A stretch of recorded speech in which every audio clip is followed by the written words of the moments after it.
Man ir pašai ļoti liels prieks par šo projektu, jo tā iniciatīva, šī projekta iniciatīva nāca no uzņēmējiem. Un tas ir labākais, kas vispār var notikt ar ilgtspējīgu turismu, ja, ka nevis valsts pārvalde mēģina kaut ko bīdīt, bet paši uzņēmēji ir aizrāvušies ar šo te ilgtspējīgu turisma ideju un paši meklē iespējas visu kaut ko īstenot. Un varbūt Dace nepieminēja, varbūt tas jau kļuva visiem tāpat skaidrs, bet tas vienojošais faktors, kāpēc tieši šie uzņēmēji, kāpēc tieši šie 4 no visiem, tāpēc, ka viņiem visiem ir zaļais certifikāts. Un šī te zaļā domāšana un tie aizvien tādi turpinošamies meklējumi, kā lietas darīt dabai draudzīgāk, tas ir tas vienojošais šiem te uzņēmējiem, tāpēc šis te projekts un arī visādas labas lietas un arī šis pasākums. Bet tagad par Ķemeru Nacionālo parku. Man pašai liekas, ka šīs dienas programma, mazliet pārfrāzējot, ir galopā pa Ķemeru Nacionālo parku. Tāds pilnīgi absolūti eksperiments. Mēs nekad neko tādu iepriekš neesam darījuši. Šis ir pilnīgi jauns formāts, ņemot vērā, ka sezona visiem jau ir sākusies, laika nevienam īsti nav. Pat jau šo vienu dienu bija tāds izaicinājums atrast, nerunājot nemaz par 2. Nu, tad šo vienu dienu ievelkam elpu un daram, ko varam. Un vienkārši tas mērķis ir izstāstīt īsi un parādīt arī tā pēc iespējas vairāk mazlietiņu no katra objekta. Jūs viņus, protams, šodien neiepazīsiet. Jūs vienkārši sapratīsiet, kur viņi atrodas un kā uz viņiem var aizbraukt. Bet tas ir tā kā par turpmāko. Labi, ievads pirms mēs runājam tieši par Ķemeru Nacionālo parku. Jāatgādina mazliet arī par citām aizsargājumām teritorijām Latvijā. Tātad šī ir visa Latvijas aizsargājumo teritoriju karte. Te arī var redzēt to apzīmējumu. Ja jūs kādreiz ar tādu saskaraties, tad zinat, ka tas ir īpaši aizsargājums dabas teritorijas. Ļoti garš nosaukums, un tāpēc mēs ļoti bieži lietojam šo te saīsinājumu IADT.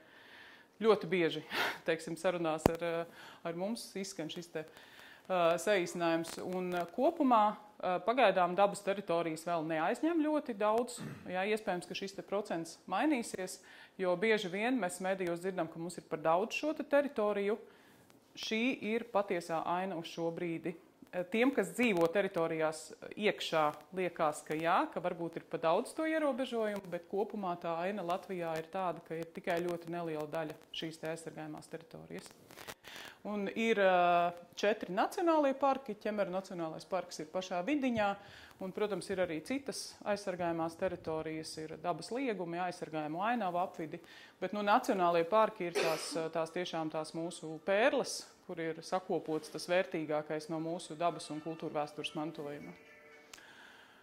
Par pārvaldi. Jau kopš 2009. gada tā iestāde, kas pārauga visas aizsargājumās teritorijas, saucas dabas aizsardzības pārvalde.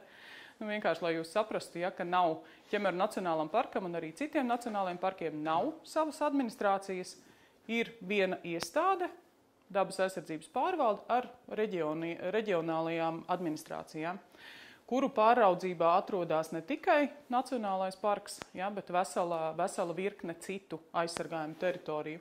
Tātad mūsu pāraudzībā, kā Pierīgas reģionālajā administrācijā, atrodas Ķemeru Nacionālais parks, kas ir mūsu vienīgais nacionālais parks pāraudzības reģionā, bet mums ir vēl apmēram 70 citas teritorijas visā šajā reģionā, kas ir dabas liegumi, aizsargājumu ainavu apvidi.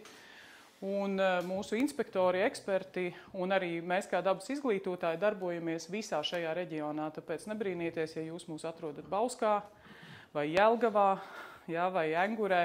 Tā kā mūs var sastapt visur šajā reģionā. Piemēram, nākamo svētdienu man ir pasākums Vecdaugavā, jo Rīga arī ir mūsējā. Tā mēs strādājam, lai nav tas pārsteigums. Tātad Ķemeru Nacionālais parks ir no dabas viedokļa ārkārtīgi bagātīga teritorija. Tas, kā mēs sevi saucam, mēs esam Mitrāju parks, Mitrāju karaliste. Un ar to mēs arī atšķiramies no visiem pārējiem parkiem, respektīvi viss slapš, kas Latvijas dabā eksistē, faktiski ir atrodams vienā koncentrācijā Ķemeru Nacionālajā parkā. Mums ir visāda veida mitrāji, mums ir slapjie meži, mums ir dažāda veida purvi, aplūstošās pļavas, jūras piekraste, upes, ezeri, viss, kas ir slapš. Un šī iemesla dēļ mums ir ļoti liela sugu daudzveidība, tiešām tāda pārsteidzoši liela. Biologi Ķemeru Nacionālo parku mēdz īpaši izcelt, un ļoti bieži šeit brauc tieši biologu grupas, tostarp ārzemju biologu grupas, jo mums ir raksturīga arī vēl tāda iezīme, ka ir sugas, kas kopumā Latvijā ir ārkārtīgi retas, bet tieši Ķemeru Nacionālā parkā viņām ir milzīgas koncentrācijas. Un tas ir izaicinājums komunikācijā ar vietējiem, jo vietēji saka, nu beidz, šitā zāle, nu viņa tak ir visur, kur viņa ir reta, bet viņa izrādās, ka Ķemeru Nacionālais parks ir viena no 3 vietām Latvijā, kur viņa ir. Un šādas sugas mums ir vairākas. Līdz ar to mēs esam tādi ļoti izredzēti. Un tajā pašā laikā ir šī te otra puse, ka Ķemeru Nacionālais parks, pirmkārt šī teritorija ir jau diezgan ilgstoši bijusi apdzīvota, sevišķi piekrastes ciematu daļā. Tas ir arī Rīgai tuvākais nacionālais parks, un mēs esam ārkārtīgi viegli pieejami. Gan ar sabiedrisko transportu, ir vilciens, ir 3 lielie autoceļi, pa kuriem kursē sabiedriskais transports. Protams, ka esam ļoti viegli sasniedzami arī ar privāto transportu. Un līdz ar to šis te apmeklētājs skaits patiesībā ir vairākas reizes lielāks. Šie 100 000 ir tas, ko mēs varam uzreiz, tā kā mēs to zinām, tie ir dati no apmeklētāju uzskaitas iekārtas Lielajā Ķemeru tīrelī. Ja, tātad Lielajā Ķemeru tīrelī vien ir 100 000 apmeklētāju gadā, bet tas ir neskaitot visus tos, kas brauc uz jūru, ja, kas tagad brauc uz Ķemeru parku, tā kā principā tas skaits ir daudz reizes lielāks. Tātad bioloģiski ļoti, ļoti vērtīga teritorija, tajā pašā laikā ļoti, ļoti viegli pieejama.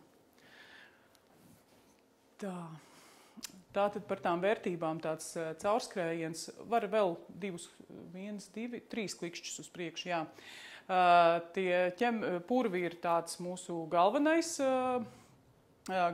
tāds lepnums, un arī Lielais Ķemeru tīrels neapšaubām ir populārākais objekts, kas piesaista visvairāk cilvēku. Tas, ar ko Ķemeru tīrels atšķirās no pārējiem purviem, ir ainavas ziņā ir šī te ezeriņu mozaīka, ja, kas bija fonā, jo parasti ir tāds atklāts liels purvs, bet ezeriņi nemaz tik daudzos purvos nav. Tas, kas ir Lielajā tīrelī, tur ģeoloģisku procesu rezultātā ir tajā kūdras slānī radušās plaisas, un tie arī ir tie ezeriņi. Un viņi ir ļoti, ļoti daudz. Tas ir tas unikālais aspekts. Un otrs, kas nav nekur citur Latvijā, zem Ķemeru purviem rodās slavenie sērūdeņi.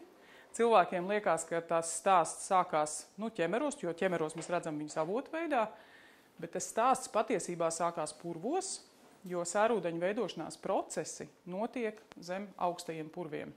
Un tad tie ūdeņi pa pazemi tek uz ķemeriem, un tad ķemeros izplūst virspusē jau avotu veidā. Bet tie procesi var notikt tikai tad, ja purvos neiejaucas nekādā veidā, nemaina hidroloģisko režīmu, un tieši šo te purvu aizsardzība, lai nodrošinātu sērūdeņu veidošanās procesus, ir arī viens no Ķemeru Nacionālā parka izveidas mērķiem. Kāpēc savulaik tika veidots Ķemeru Nacionālais parks? Jā, lai nodrošinātu, ka šie te purvi netiek norakti un sērūdeņi saglabājās arī turpmākajām paudzēm. Tā kā mēs esam tāds parks, kuram veselība jau ir ielikta tā kā mērķī, ja? Rūpēties par cilvēku veselību.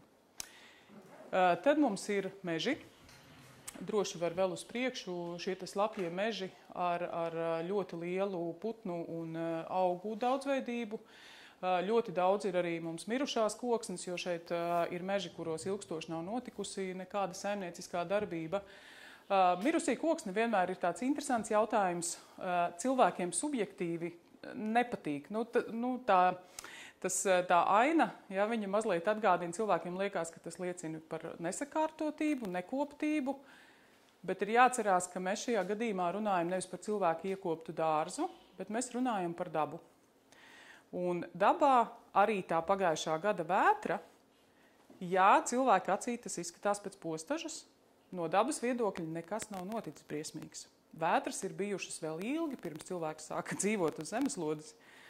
Un tas ir tā kā normāls process. Jā, vētra kaut ko sagāž, bet ir vesela virkne radību, kas to brīdi ir gaidījušas ļoti, ļoti ilgi un beidzot var sākt dzīvot. Kritelās savairojas kaitēkļi, kas pēc tam apēd visus pārējos kokus, kas arī nav taisnība. Ar kaitēkļiem visticamāk ir domāts egļu astoņzobu izgrauzes, kas lapkopkos vispār nav. Un tie kukaiņi bezmugurkalnieki, kas dzīvo mirušajā koksnē, viņi nedzīvo dzīvajā. Līdz ar to nav. Tie ir tādi mīti, kas visticamāk ceļās arī no tā, ka cilvēkiem, viņiem vienkārši nepatīk tā ainava. Viņa ir nesakopta. Lūk. Jā, tad mums ir pļavas, kur mēs šodien arī būsim. Droši var uz priekšu, tur būs vēl pāris bildītes ar tiem galvenajiem iemītniekiem, bet par tiem tad es pastāstīšu jau tad, kad mēs būsim uz vietas. Tad mums ir tās nākošās vērtības, jūras piekraste, un jūras piekrastē ir gan šī te kurorta vēsture, Jaunķemeros, gan arī zvejniecības tradīcijas, kuras mēs arī šodien mazliet apskatīsim, var droši uz priekšu. Iekšzemes ūdeņi, tā tad ir Kaņieris, ir Slokas ezeri, šī seklie piejūras ezeri ar visu putnu daudzveidību. Un ir arī kultūras mantojums ļoti bagātīgs, tāpēc, ka, kā jau teicu, ir ļoti sen šī vieta tikusi apdzīvota. Ļoti bagātīgs ir militārais mantojums. Abu pasaules karu laikā Ķemeru Nacionālā parka teritorija bija diezgan ievērojama kauju vieta, bija frontes līnijas mums te. Un ir arī īpašs piedāvājums, kas piedāvā šo militāro mantojumu iepazīt. Džūkstas pasaku muzeja velns un dažādas tradīcijas, var droši uz priekšu. Lai to visu iepazītu, protams, ir izveidota vesela virkne infrastruktūras, gan dabas aizsardzības pārvalde ir veidojusi dabas takas skatu torņus, ņemot vērā to, ka mēs esam slapšs parks, lielākā daļa infrastruktūras ir no koka. Ir vietas, kur mēs varam iztikt bez, bet lielākā daļa būs tomēr koka laipas. Un, protams, ka ir arī citi objekti, ko ir veidojušas gan pašvaldības, gan privātie uzņēmēji. Un kopumā šobrīd ir vairāk nekā 30 dažādu objektu parkā. Notiek parkā arī regulāri pasākumi. Dabas vērtību iepazīšanai, tas ir vēl viens veids, kā to var iepazīt organizētā veidā. Šie ir Ķemeru Nacionālā parka dabas centra rīkotie pasākumi, kas izceļ tās Ķemeru Nacionālā parka vērtības, bet ir arī citu pušu rīkoti pasākumi. Arī pašvaldības rīko, biedrības rīko, arī privātie uzņēmēji rīko dažādus pasākumus, tā kā arī šis te pasākumu klāsts Ķemeru Nacionālajā parkā ir diezgan ievērojams. Un vēl tāds pavisam īpašs pasākums, kam jau mazliet pieskārās Dace, ir iniciatīva Daru labu dabai, kurā mēs dodamies dabai palīgā. It kā no vienas puses liekas, vai tad dabai vispār vajag palīdzēt. Parasti nevajag. Daba ļoti labi tiek ar sevi galā, izņemot divus gadījumus. Viens gadījums ir, ja mēs runājam par zālājiem, jo cilvēku dzīvesveida izmaiņu dēļ zālā ir nokļuvuši tādā visneapskaužamākajā situācijā, tāpēc, ka cilvēkiem vairs nav mazās saimniecības, kurā katrs tur pa gotiņai aitiņai. Kādreiz visas mazās pļaviņas tika smuki noganītas, nopļautas, tas nebija nekāds jautājums. Bet šobrīd mūsu klimatiskajos apstākļos ir tā, ka jebkura pļava, ja viņu nesaglabās, viņa pārvērtīsies par mežu. Pirms cilvēka ienākšanas zālājus saglabāja senie tauri un tarpāni, bet viņi izmira, viņus izmedīja, tas jau bija pirms vairākiem tūkstošiem gadu. Šobrīd tas mūsu mēģinājums bija ar tiem savvaļas zirdziņiem un govīm, tie ir tā kā radinieki, bet viņi, ar tiem mēs visus zālājus neizglābsim. Līdz ar to, ja mēs gribam saglabāt šīs te mazās pļaviņas, mums ir jāiet palīgā pašiem, jāpļauj, jāgrābj. Un tas ir viens veids, kad mēs dodamies palīgā dabai. Un otrs, tad, kad mēs esam paši kaut ko sačakarējuši. Tīši vai netīši. Vai nu tā ir cīņa ar invazīvajām sugām. Šeit pat Jaunķemeros mums regulāri notiek talkas. Arī šobrīd, starp citu, paralēli šim te pasākumam notiek talka cīņai ar krokaino rozi. Kāpās, un šeit ir bilde no cīņas ar Tatārijas salātu, arī kāpās. Invazīvās sugas ir tādas, kas ir agresīvas svežzemju sugas, kas pārņem un izspiež citas vietējās sugas. Ne visas svežzemju sugas ir invazīvas, bet ir tādas, kas ir Spānijas kailglīmeži, protams, tie, kas ir ar viņiem sastapušies, zina, kas tā ir pa sērgu. Un upē mēs dodamies palīgā, ja tur ir sakrituši koki, kas bloķē, respektīvi upē ir jāplūst. Un ja upe vairs neplūst, tad viņai ir jāiet palīgā. Ja, tur ir arī tādi visādi darbi, kuros var iesaistīties ik viens. Mēs rīkojam gan publiskās talkas, gan aizvien populārāks kļūst korporatīvās talkas, ka šis ir kā saliedēšanas pasākums. Jā, tagad īsi par šiem te apmeklējumu nosacījumiem un visādām lietām, kas tad ir jāņem vērā ķemeru Nacionālajā parkā. Par apmeklējumu vispār vislabākais špikeris ir šī te karte, kas jūsu uzņēmumos pilnīgi visos ir pieejama vai būs, jo man viņas tiešām ir daudz. Principā šajā kartē viss ir izstāstīts. Jo šī ir tā kā kartes puse, bet viņai ir arī otra puse, ja, kur ir visi šie te objektu apraksti un arī galvenie uzvedības noteikumi un informācija par makšķerēšanu, par gīdiem. Principā šis ir tāds superīgs špikeris, kur visu var izlasīt. Un tad tad tā galvenā informācija būs jūsu rīcībā. Jūs visu jau tādu pamatu informāciju jūs jau zināsiet. Tātad parkā mēs drīkstam pārvietoties brīvi, faktiski visā parka teritorijā, izņemot rezervāta zonu. Tātad ir tikai 2 vietas parkā, kur nedrīkst atrasties nekad. Viņas jau dabiski ir diezgan nepieejamas, 2 teritorijas. Ja jūs karti attaisīsiet, jūs redzēsiet, viņas ir smuki iekrāsotas sarkanas. Ja, šīs te 2 zonas ir tādas, kurās cilvēki nevar atrasties. Viena ir lielā ķemeru tīreļa dienvidu gals, ja, un otrs ir šeit pie Slocenes ietekas Kaņieru ezerā. Tās ir jau gandrīz dabiski nepieejamas teritorijas. Tur nav nekādas turisma infrastruktūras, nav tā, ka būtu cilvēkiem kaut kas ļoti atņemts.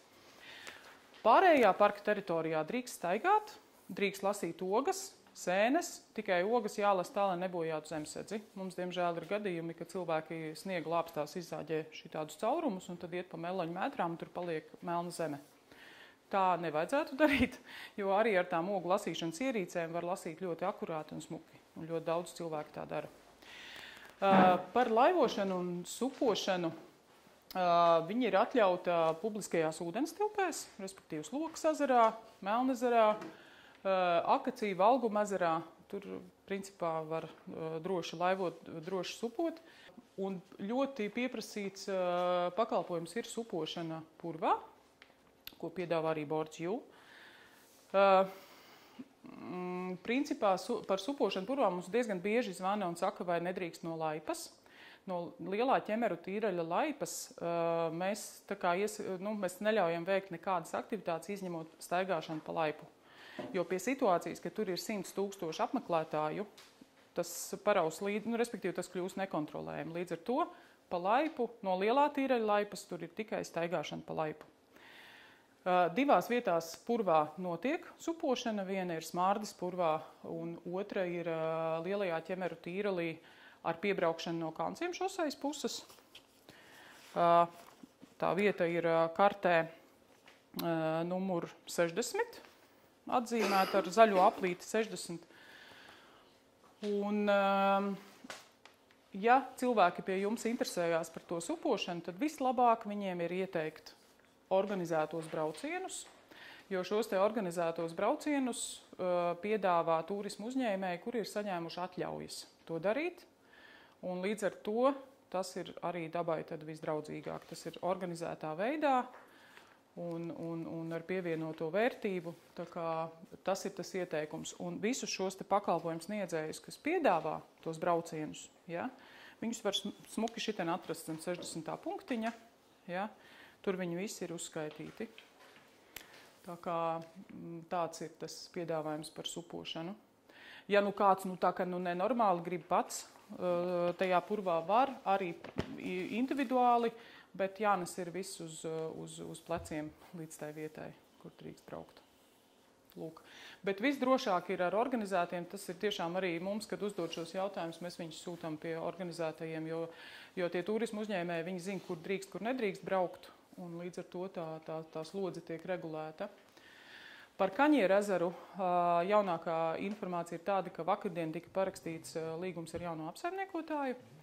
Un Kaņieru ezeram ir jauns apsaimniekotājs CA Ecosystem Solutions, jauni aktīvi cilvēki. Tas mērķis, iznomāšanas mērķis ir apsaimniekot laivu bāzi un daļu ezera ar tiesībām rīkot dabas izziņas pasākumus, piedāvāt laivu nomu un atkal atsākt licencēto makšķerēšanu, kas Kaņierī arī visu laiku bija. Šito pēdējo pusgadu nebija, tāpēc, ka valsts meži bija prom, bet iespējams, ka tur būs atkal licencētā makšķerēšana. Kamēr Kaņierī licencētās makšķerēšanas nav, drīkst makšķerēt saskaņā ar vispārējiem noteikumiem. Respektīvi, licences nav jāpērk, ir vajadzīga tikai šī makšķernieka karte. Un iebraukšana ezerā ir joprojām tikai no laivu bāzes, tātad ne ar supiem, ne ar laivām no citurienes, izņemot laivu bāzi, Kaņierī braukt nevar. Un ir jāņem vērā arī, ka Kaņierim, dēļ tiem putniem, viņam ir izstrādāts arī speciāls zonējums, kas nozīmē, ka Kaņierī jebkurā vietā, jebkurā laikā nevar atrasties. Tur ir zonas. Šobrīd līdz 20. jūnijam ir vaļā tikai tā centrālā daļa. Pēc tam no 20. jūnija būs vaļā arī, tur ir vēl viena tāda, tā kā uz dienvidiem. Un ir zonas, kas ir ciet visu bezledus periodu, un kur var atrasties tikai ziemā. Tāds par Kaņieri. Ugunskuri un teltis. Šis ir cilvēkiem tāds ļoti biežs jautājums. Mūsu stratēģija Ķemeru Nacionālajā parkā ir tāda, ka ugunskuri un teltis ir pieejami šīs telšu vietas pie privātiem uzņēmējiem, pie pakalpojumu sniedzējiem, kuri atkal visi ir atrodami šajā kartē, un šajā dzeltenajā laukumiņā kartes pusē telšu vietas ir pat visas izceltas un uzskaitītas, kur tad var celt teltis. Tātad parkā teltis vienkārši tāpat celt nedrīkst nekur. Un līdzīgi ir ar ugunskuru vietām. Ugunskuru vietas, mums ir viena bezmaksas ugunskuru vieta. Šodien mēs tur būsim pie Slokas ezera, bet tur ar savu malku jābrauc. Un vēl ir papildus ugunskuru vietas, bet tās ir tur jāmaksā iebraukšanas maksa, ir Gausijā jūdzē, ir 2 stāvlaukumi pie jūras. Un arī tur ir iespējams kurināt ugunskurus, bet necelt teltis. Par tiem ugunskuriem ir tā, ka, protams, ka ugunskuru vietas, respektīvi vietas, kur ir dedzinājuši cilvēku ugunskuru, jūs atradīsiet visā parkā. Viņas ir ļoti daudz, visur. Gan arī pie visiem ezeriem, ir īpaši pie Valguma. Tas, ka kaut kur ir dedzināts ugunskurs, nenozīmē, ka tā ir ugunskura vieta. Viņas pārsvarā viss ir nelegāls. Mūsu inspektori cenšas viņas ik pa brītiņam tā kā likvidēt un padarīt neredzamas, bet viņas, diemžēl, rodās atkal un atkal no jauna. Tā ir. Grilus drīkst, bet ir jāskatās, ko mēs daram ar oglēm pēc tam. Un tad cilvēki, kad cilvēki uzdod jautājumu, kur mēs varam papiknikot, jebkurā smukā vietā, tur, kur jūs ejat. Ja nav tā vēlme kurināt ugunskuru, tad vienkārši apmesties un apēst savas līdzpaņemtās maizītes var jebkurā vietā. Tā kā bez ugunskura var. Lai kāds būtu pikniks, lai kāds būtu pārgājiens, svarīgs princips, ko mēs ievērojam visā parkā, ir, ko atnesi, to aiznes. Tās ir šīs te āpša zīmītes, kuras pamazām no mums sāk pārņemt arī pašvaldības. Respektīvi, mēs neizvietojam mazās atkritumu urnas gar takām, kaut kur dziļi mežos, kaut kur dziļi purvos. Mēs atstājam lielākus slēgtus atkritumu konteinerus tikai lielo objektu stāvlaukumos. Bet mēs mērķtiecīgi vācam visas mazās miskastes prom. Mēs to esam izdarījuši jau vairākās vietās, un tas mūsu vērojums ir tāds: novāc miskasti, pazūd atkritumi. Jo kaut kā tā vienkārši uz zemes cilvēku nemet, bet tas, kas notiek ar mazajām atkritumu urnām, tur sāk cilvēki nest atkritumus arī no mašīnām, no vēl visurienes. Un principā atkritumi rada atkritumus. Tā kā mēs tās mazās atkritumu urnas neizmantojam. Un tā tas ir, jūs varat jau laicīgi brīdināt viesus, ka tā tas būs. Miskastes dabā nebūs, viss ir jāņem līdzi pašiem. Un jānogādā vismaz līdz tuvākajam stāvlaukumam, kur ir lielie konteineri. Tā, vēl daži citi tādi noteikumi par dronu lietošanu. Cilvēki nereti jautā. Ķemeru Nacionālajā parkā dronu lietošanai ir vajadzīga atļauja, kur var atrast Daba.gov.lv mājaslapā. Var arī vienkārši atzīšos, ka Daba.gov.lv mājaslapa nav pats pārskatāmākais un labākais tāds nolasāmais rīks. Var ierakstīt vienkārši Googlē dronu lietošanu Ķemeru Nacionālajā parkā, un viņš aizvedīs uz to saiti, kur ir atrodams paraugs iesniegumam. Tur ir tā nav tāda mūsu iegriba, tas ir vairāk, lai mēs redzētu, kur šos dronus tiek plānots izmantot, jo tehnoloģijas attīstās un tas kārdinājums ar tiem droniem pielīst visādām dabas radībām pēc iespējas tuvāk, viņš aizvien pieaug. Bet tas traucējums ir diezgan pamatīgs, un cilvēks neapzinoties, vienkārši tāpēc, ka viņam gribās, viņš var ielidot tur, kur noteikti nevajag. Un līdz ar to mēs lūdzam cilvēkus šos dronu lietošanu saskaņot. Parasti atļaujas tiek saskaņotas. Tā kā vienkārši saulaicīgi jāatcerās un cilvēkiem jāpasaka par tiem droniem. Ar velo, protams, turisti ir pie mums ļoti gaidīti. Mēs cenšamies arī no savas puses darīt visu, lai viņiem būtu ērti. Tas, kas ir jāatcerās, ar velo nav atļauts braukt pa koka laipām. Nereti sociālos tīklos ir redzēts, ka ir cilvēki nopublicējuši un kā viņi tur sevi izaicina un tā. Tas ir 2 galveno iemeslu dēļ, kāpēc mēs neļaujam braukt. Cilvēku drošības dēļ, jo laipas ir šauras, un tā pārvietošanās ar velo apdraud gan to velo braucēju, gan arī pārējos apmeklētājus. Un otrs arī, lai saudzētu laipas. Vienīgais izņēmums ir zaļā kāpa, jo zaļajā kāpā tas ir gājēju un velo maršruts, un tur ir 2 vietas, kur jāšķērso purus, tur ir koka laipas, tur, protams, drīkst braukt. Bet citādi ir jāatstāja velosipēds pieslēgts pie statība vai pie koka, un tad pa koka laipām ar riteņiem nebraucam. Par 4-kājieniem draugiem mums arī ļoti bieži jautā. Suņi drīkst būt parka teritorijā, protams, bet viņiem jābūt pavadā. It īpaši pavasarī, kad ir mazuļu laiks, putnu ligzdošanas laiks. Un ir jāņem vērā, ka pašvaldībām var būt pašām savi noteikumi. Piemēram, šeit mēs esam Ķemeru Nacionālajā parkā un vienlaikus arī Jūrmalas pilsētā. No Ķemeru Nacionālā parka viedokļa drīkstētu ar suni viņam jābūt pavadā, bet Jūrmalas noteikumi pasaka, ka pludmalē vasarā ar suni atrasties nedrīkst. Tad jāņem vērā arī tie pašvaldības noteikumi, kas ir par tiem suņiem. Biežāk uzdotie jautājumi, kur par cilvēki zvana man, un viņi ļoti bieži jautā, vai parks ir atvērts brīvdienās, kāds ir jūsu darba laiks, kā jūs strādājat. Tas ir tāpēc, ka cilvēki atbrauc no savas valsts, viņiem ir kaut kāda pašiem sava pieredze, ar ko viņi ir saskārušies, un viņi ir saskārušies, ka ir darba laiki, ka ir ieejas. Un mūsu tā atbilde, ka visi dabas objekti ir pieejami, protams, 24/7, jebkurā gada un diennakts laikā, nav takām nekādu darba laiku. Darba laiki ir informācijas centriem, darba laiki ir privātajiem objektiem, muzejiem, bet dabā visas takas ir pieejamas, jebkurā laikā var braukt, baudīt saulēktus, saulrietus, mēnesnīcu, kā gribās. Un otrs, cik maksā ieeja parkā, atkal cilvēki ir pieraduši, ka parkam ir ieeja un kaut kāda ieejas maksa. Ieejas maksas dabas objektos atkal nav nekur. Nevienam objektam nav ieejas maksas. Tas, par ko ir jāmaksā, vienīgais objekts, kur ir maksas stāvlaukums no mūsējiem objektiem, ir Lielā Ķemeru tīreļu laipa. Tur mēs šodien arī būsim, bet tā nav ieejas maksa objektā.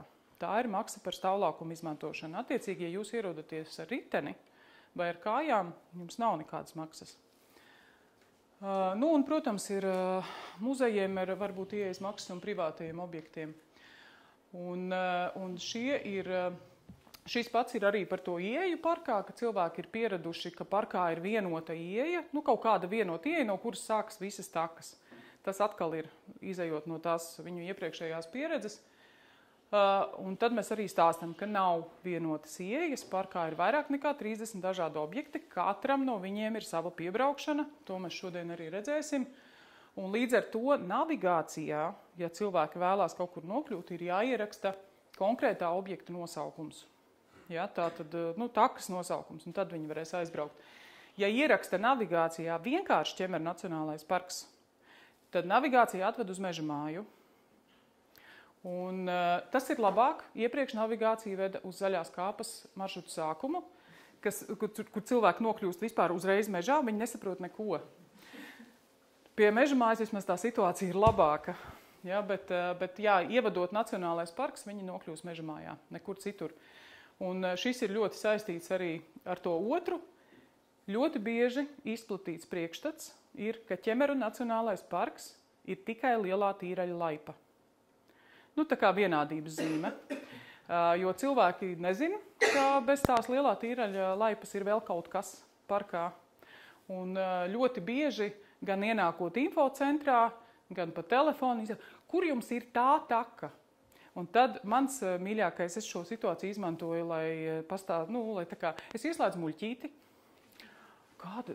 Mums ir vairāk nekā 30 dažādi taku, tā koka.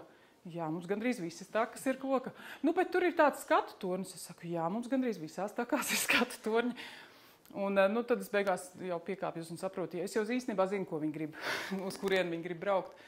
Bet jā, tā ir tā iespēja pastāstīt, ka Ķemeru Nacionālais parks nav tikai lielā tīraļa laipa. Un visbiežāk ievadot šo te nosaukumu Ķemeru Nacionālais parks, jā, cilvēki domā, ka viņi nokļūs uz lielo tīrali. Bet tas tā nav.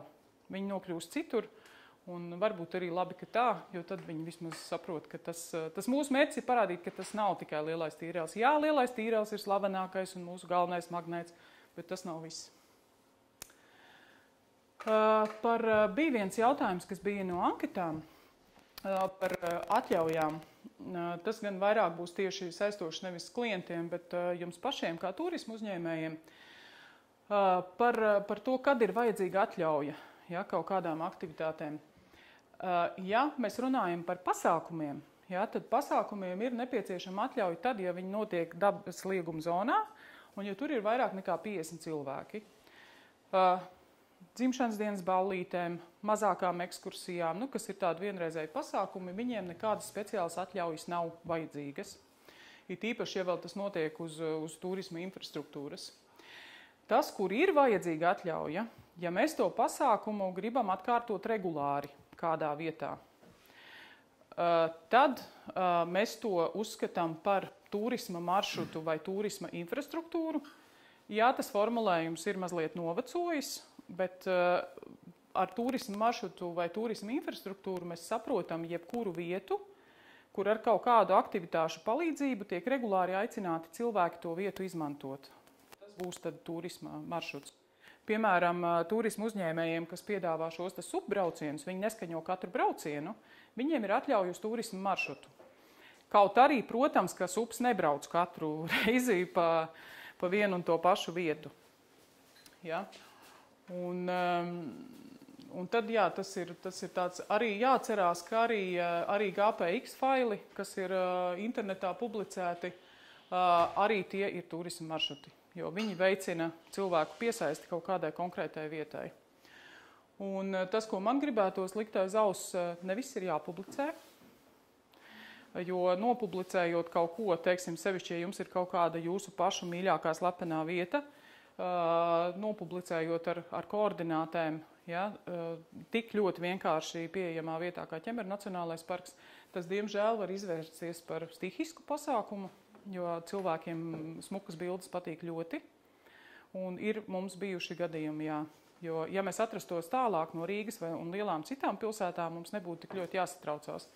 Tāpēc es ieteiktu labāk publicēt mazāk, jā, un bez tām koordinātēm nekā. Jo tur vienkārši, tur vairs nebūs tas, kas jums tur tik ļoti patika. Ja tur sāks braukt ļoti daudz cilvēku, tad tas var izrādīties diezgan postoši. Jā, tad tāds atgādinājums par to turismu, kādu mēs Ķemeru Nacionālajā parkā vēlamies. Pirmkārt, tas turisms tiek īstenot sadarbībā ar visām pusēm. Mēs gribam turismu tādu, kas nekādā veidā neapdraud mūsu dabas vērtības. Respektīvi, tās ir vislielākajā daļā gadījumu mēs šo te daram tādā veidā, ka mēs pabīdam aktivitātes laikā vai telpā. Parasti par to var ļoti smuki sarunāt, kuram ir šī te pievienotā izglītojošā vērtība un pēc iespējas, kas veicina arī tieši vietējo ekonomiku. Bet visi mūsu šodienas projektu dalībnieki šim visam pilnībā atbilst, tāpēc jau mēs esam. Un visbeidzot par informāciju, kur tad šito visu var uzzināt un pie kā vērsties un ar ko runāt.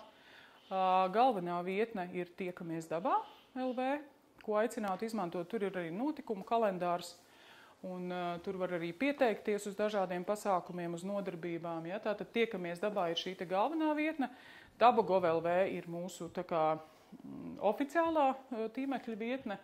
Tad ir mājaslapa Ķemeru Nacionālais parks LV, ko uztur nevalstiskā organizācija Ķemeru Nacionālā parka fonds.